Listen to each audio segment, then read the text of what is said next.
Министерството за здравство информира дека тестови за брза диагностика на присуство на вирусот SARS-CoV-2 се распределени и почнуваат да се користат во лабораторијата на Институтот за јавно здравје, на Клиниката за инфективни болести и фебрилни состојби и на Универзитетската клиника за гинекологија и акушерство во Скопје.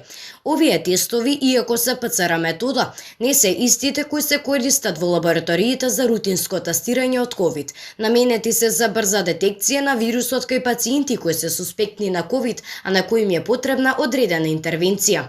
Тестовите за брза диагностика овозможуваат веднаш после тријажата и добивањето на резултатот за само 40 на минути да се пристапи кон соодветната интервенција кај пациентот.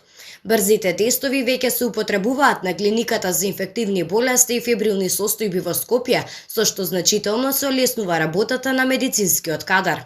Со брз ПЦР тест, како на ГАК, ќе се тестираат родилките и на овој начин. Веднаш ќе се знае дали родилката треба да биде пренесена на одделението за изолација. Клиниката за гинекологија и акушерство веќе ја поседува и потребната опрема за обработка на материјалите, а истата се користи и за детекција на ХПВ вирусот.